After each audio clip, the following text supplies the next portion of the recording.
14th, 2022, and we are live inside the FingerLakes1.com studio, where I'm joined by Jim Sinicropi, as always, Ashley Manning, who is a foster care program manager, and Keith McGriff, who is the regional director of Finger Lakes Glove House area region. Yes. It's a long one. It's a title, a long one, but they're going to talk about some amazing things going on right now with the foster care program and the Glove House. We'll get to that in 1 minute.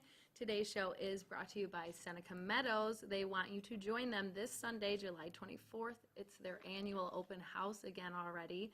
From 12 to 4 p.m. you can enjoy guided tours, chicken barbecues, bounce houses and games for the kids. They have a car show. They do live falcon presentations and so much more, of course. And it's a completely free event. Always a popular day.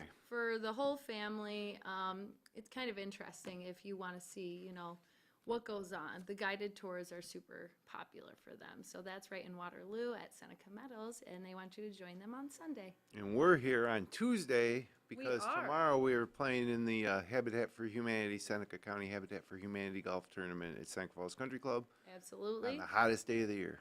Are we naming it the hottest day of the year, or is it like a fact so far? It's expected to be the hottest day of the year. Bring it on. They're saying it could possibly be a record high. It's going to be around 95 and 70% humidity. It's going to be hot. And we're going to play some good golf, so I'm excited about that. So welcome to our special edition Tuesday show. We're so happy to have you guys. Yeah, thanks for coming in, guys. We're going to talk a lot about the Glove House, but I kind of want to first start with you guys. I want you guys to tell me who you are and how long you've been at the Glove House and what you do there. So my name's Ashley Manning. I'm the foster care program manager for Glove House, and I've been there a little over a year managing the foster care program. But I've been in the human services field for about 10 years maybe, and I'm also a foster parent, so I do see both sides of it. I manage the program, but I also kind of live the foster parent life at home too. Yeah, what came first, the job or being a foster parent? Being a foster parent came first. Okay. Before working in foster care. And did that one thing lead to another? Yeah, once I found this position with Glove House and having the opportunity to work in foster care, it was something that I knew right away was what I wanted to do. Well, that's great. Unique perspective then, I guess, for the people you serve now. Yeah, it allows me to be able to connect, I think, more so with the kids and with even the foster parents, to have some guidance from somebody that's living it. Absolutely. Yeah, that's I feel like a huge perspective that could help somebody in their journey, or, pull the trigger on something they maybe been wanting to do, to talk to somebody who's firsthand dealt with it on all aspects. I think that's amazing that they have someone like you there. And what do you do, Keith? Well, as you said about my title, my name is Dr. Keith McGriff.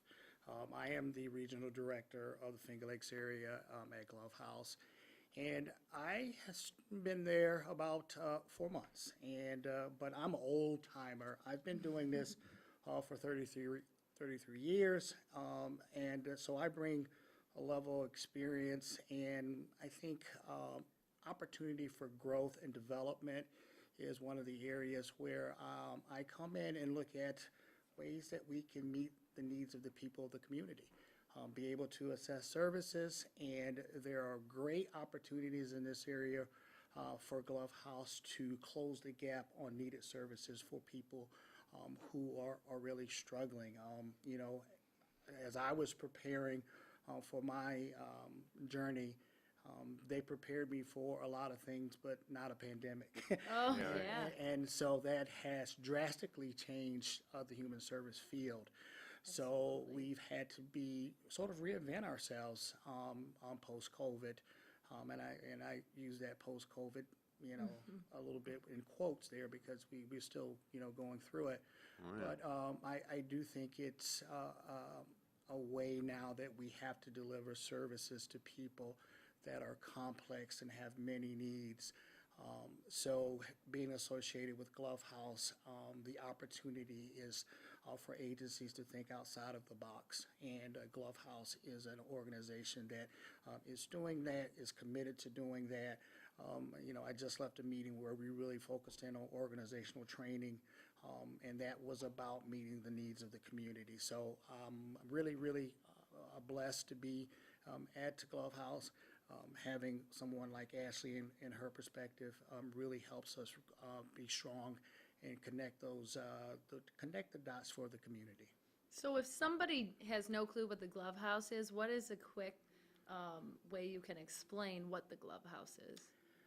I think a quick synopsis of what we do is that we are a multi-service agency that can help people with health homes, preventative services, and foster care. We do it all. We bring for services in the community, and it's services that are connected through a holistic approach from mental health to substance abuse to just learning overall parenting trainings. So we really try to hit the whole gamut. It's an individualized service. It's a service that's person-centered. And the training that we use is evidence-based. And there's a huge initiative that has changed in New York State called Families First. And that has focused really on being able to keep families together in the community of their choice with their own families. Right. So you guys do so much good.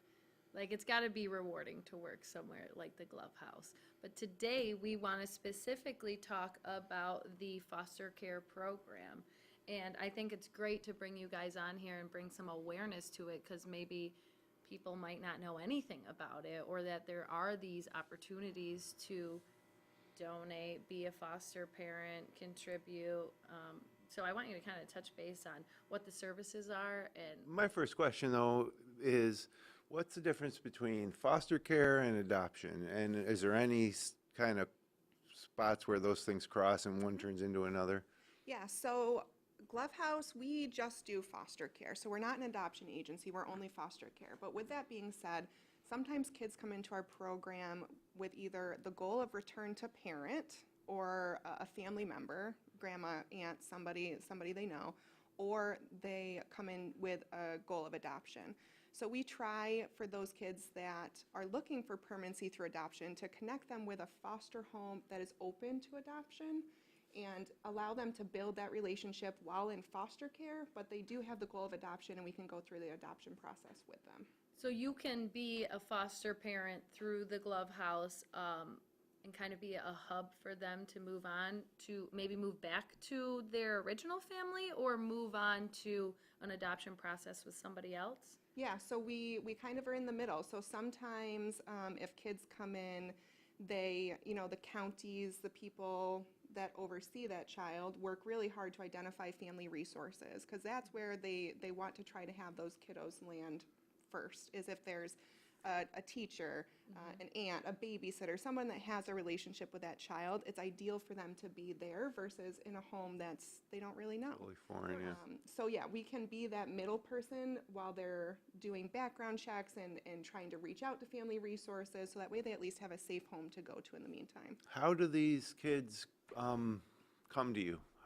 Where do you find them? So we partner with several counties in New York.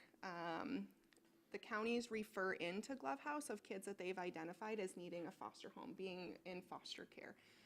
So although we're located in Seneca County, we have contracts all over the place. So Onondaga County, Tioga, Tompkins, Monroe. When you say contract, what do you mean by So contract? that means that we have agreed to partner and help them find foster homes for the kids that are in need of foster homes. So you're contracting with another agency of the Glove House in a different county, or you're contracting with the county itself? With the county itself, because the counties have the care and custody of the kids. So we contract with the counties to find the best home for the kids, because sometimes kids will come in and maybe it's not the best idea for them to be with a single parent, or maybe there shouldn't be any animals in the home, or they do better with older kids. So we really try to find the right fit home for them so it will be successful. Okay. That's amazing. And I know there's always a need for foster parents, but would you say after pre-pandemic, post-pandemic, would you say that it has gone up? So we kind of are in the middle. So sometimes if kids come in, they identify as needing a foster home, being in foster care. So sometimes if kids come in, they may be in a home that they don't really know. So we really try to find the right fit home for them so it will be successful. That's amazing. And So I wasn't at Glove House pre-pandemic, so I don't know what it necessarily looked like before then. What I can talk about is that monthly we average anywhere between 20 to 30 referrals of kids that need foster homes. And obviously counties send those referrals not just to Glove House, but everywhere to try to get the best fit home for the kid to be the most successful. So, 30 kids, you can't place them all, right? No, What unfortunately, you happens can't. to a kid that's kind of in limbo that you can't find a place for immediately? Well, the counties work really hard with not just Glove House, but any voluntary agency out there that does foster care. So if it's not our agency, the hope would be that another voluntary agency that's closer or has the right home, a good fit, even temporarily, the counties partner very well with all of the voluntary agencies to find homes for the kids.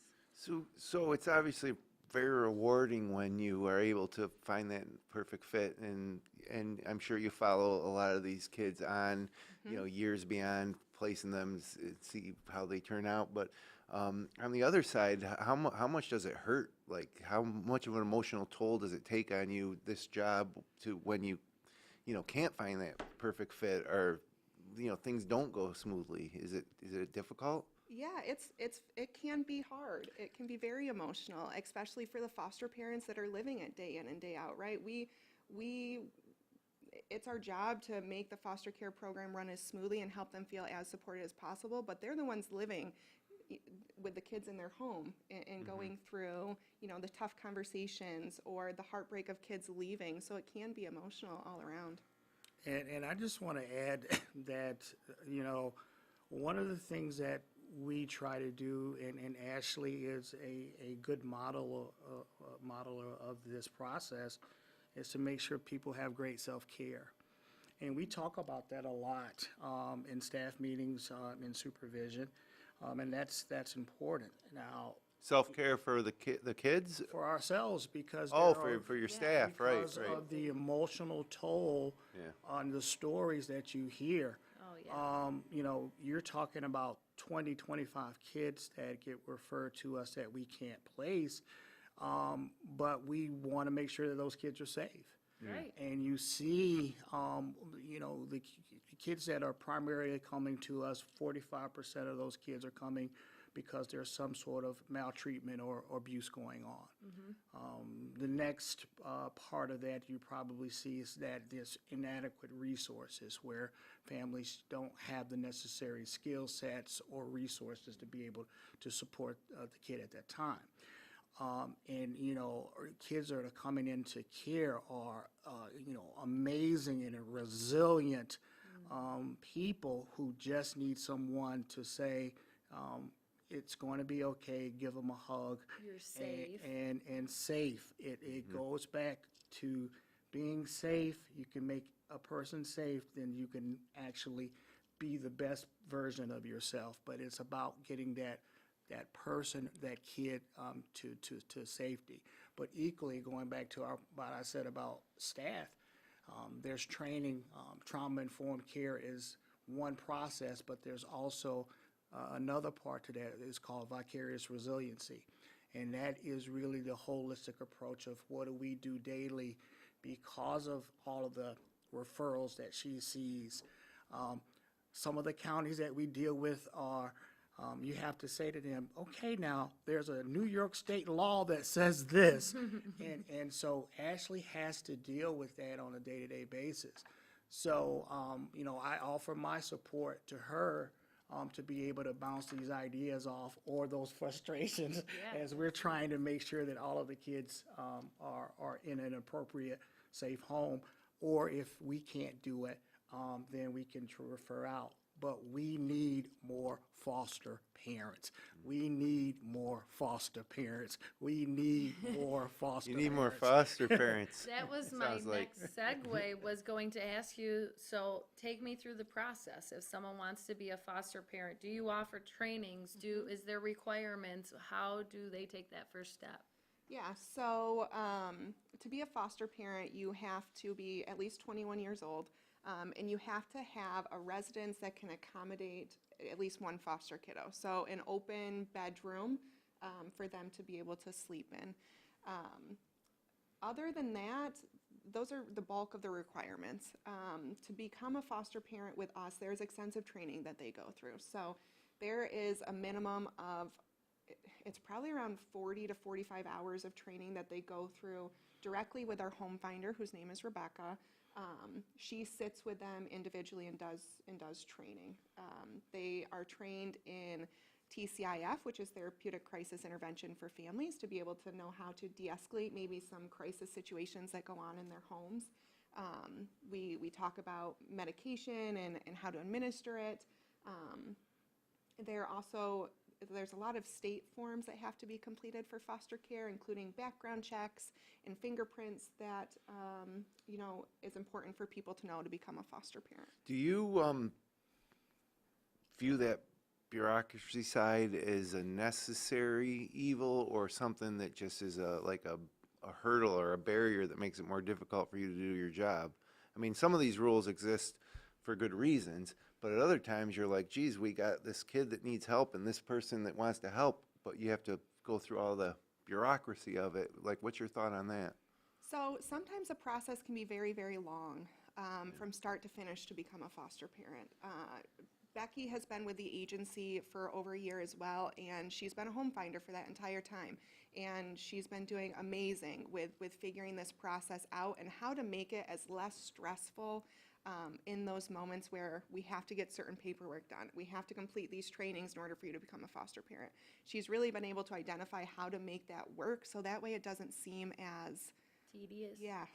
Yeah. So let's say you have a family who wants to become foster a child, and they have 3 or 4 kids, and most of them are through school, and maybe one's a senior in high school, and they're like, we want to help this other kid.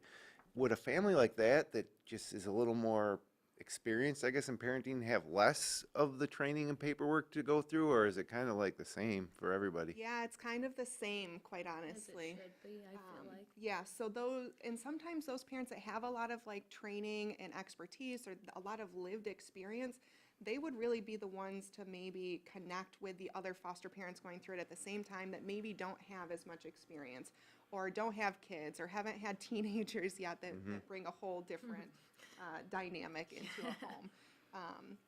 But yeah, the training is the same regardless of that. So once you go through the training, then what happens after that? Are you on a wait list of any kid that is available that needs your help, or is there certain criteria still? Like, I don't even know. I have so many. Well, I guess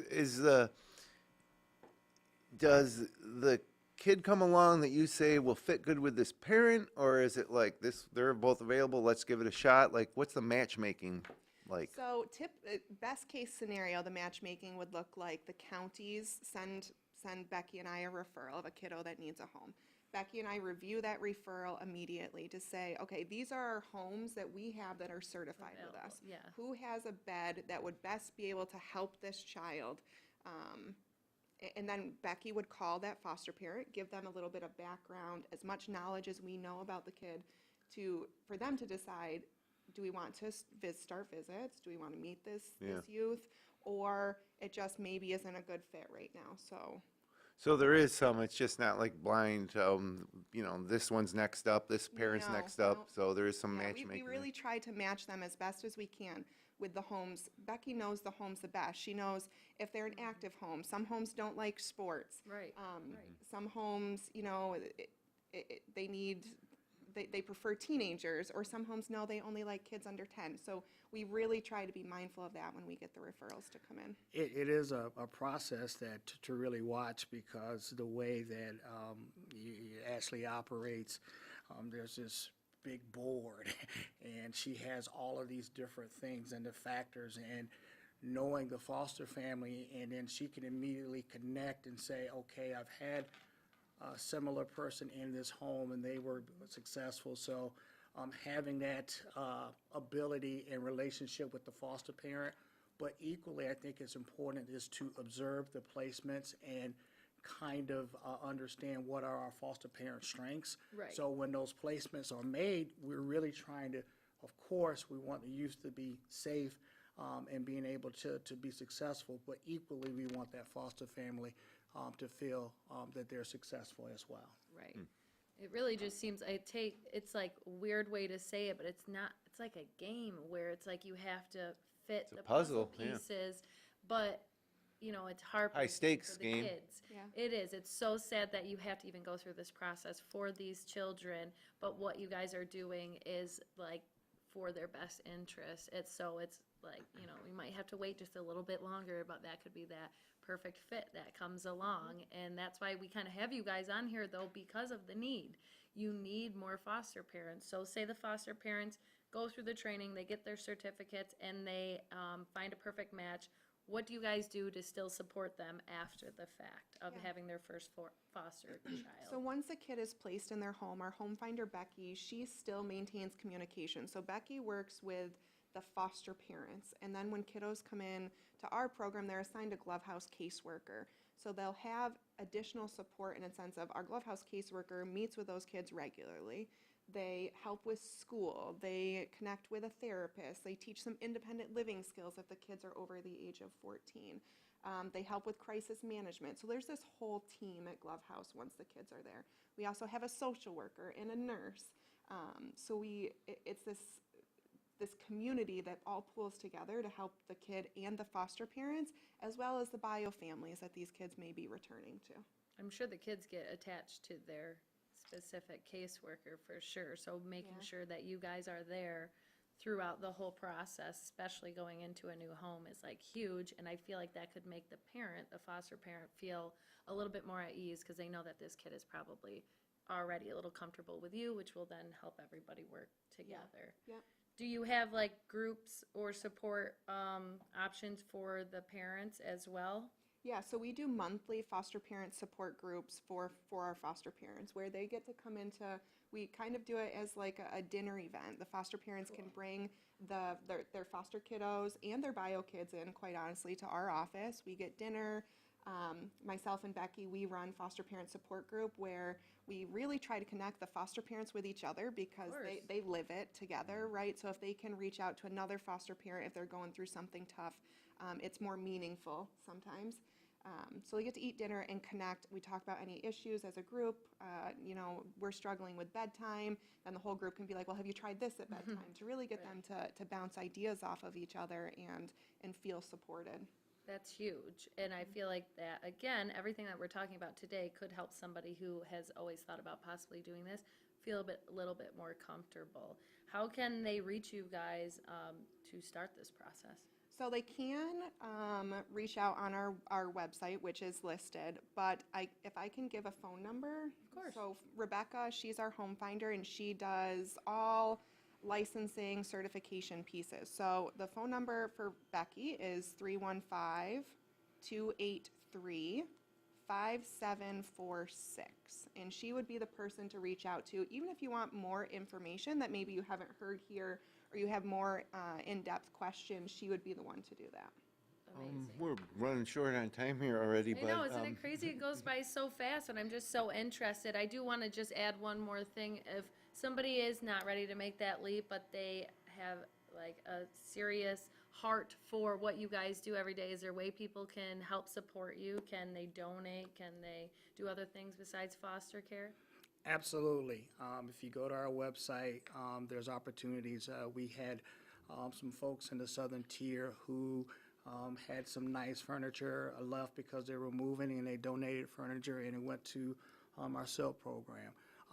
We would love people to be able to donate. It gives us opportunities to we've had some donations where in about 2 weeks we're going to be able to send 13 kids to camp for a week. Oh, that's awesome. So those donations do matter. So if you go on our website, it gives you an opportunity to explore.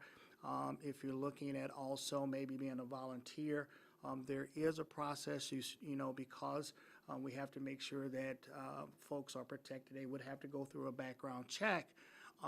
But it can give them opportunity also to come in and do certain things. As Ashley said, there are groups. There's different things in ways that people can give and interact and help us move the mission. But our goal is to help. We want families to stay together. And, Ashley, his program is really focused on that goal. But if that goal is not obtainable, then we look at other options to make the kids successful. And we just had a recent event where we went to the Seneca Falls Canal Fest, and some of the kids that have been in the program, and I told you I'm new, have been through the program, and they saw the booth, and they just came by to say thank you. Oh, yeah. Because what Glove House has been able to do for them. And we're talking about kids who are now either married or out and have their own families, and they have jobs and being, contributing to society. Yeah, so those are great That's the things. best part. Yeah. That's amazing. You guys do such amazing work, and there's so much more that you do that we did not talk about.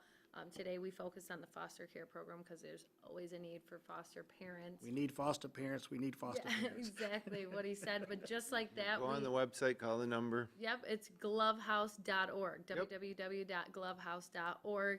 We're so glad we were able to have you guys in. I hope you had a good time. And Fun fact, though, before we go. fun fact. Okay. Keith is cousins with Fred McGriff, former Atlanta Brave first baseman. Oh, yeah, I saw that. You got the hat, too, and everything. Oh, supportive cousin as The well. crime dog.